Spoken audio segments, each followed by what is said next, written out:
There are thousands of photographs of UFOs. A controversial pioneer of UFO research, George Adamski, photographed UFOs in the 1950s with the aid of a telescope. Adamski claimed also to have seen humanoids and flown into outer space with them. Skeptics have offered dozens of explanations for this flying saucer picture of Adamski's, suggesting it could be the top of a vacuum cleaner or an ashtray.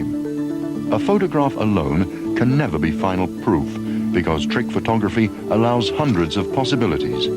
The final years of Adamski's life were tragic. He was branded as a trickster. These pictures were taken by an American couple, the Trents, on May the 11th, 1950. Researchers regard them as some of the most reliable UFO photographs. The target of a furor, at least the equal of the Adamski controversy, was Edward Meier of Switzerland as a result of his photographs and claims of having had contacts with humanoids.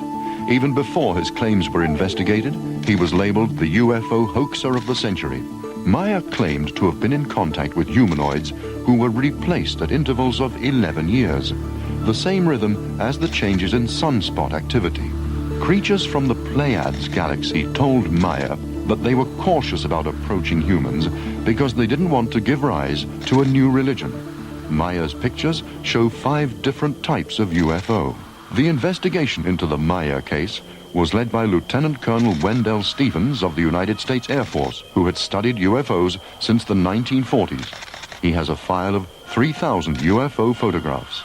The question is, why do I believe the Swiss case of Edward Meier is a real UFO contact case? And why do I accept those remarkable pictures as real pictures of UFO?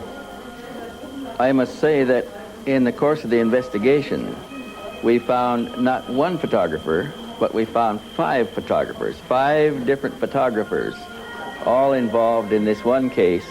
They all took pictures of the spacecraft, the Pleiadian spacecraft. And on one case, 4 photographers simultaneously from 4 different vantage points took pictures of the same craft at the same time. And those were taken on 4 different cameras, 4 different rolls of film. They were processed in 4 different laboratories in 4 different countries, and they all showed the same objects.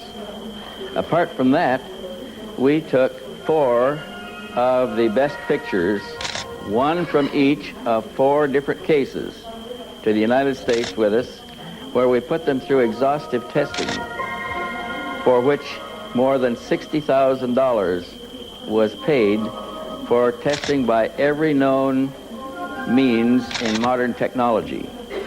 Now, in the course of testing these UFO photographs, we discovered that we can continually eliminate a process.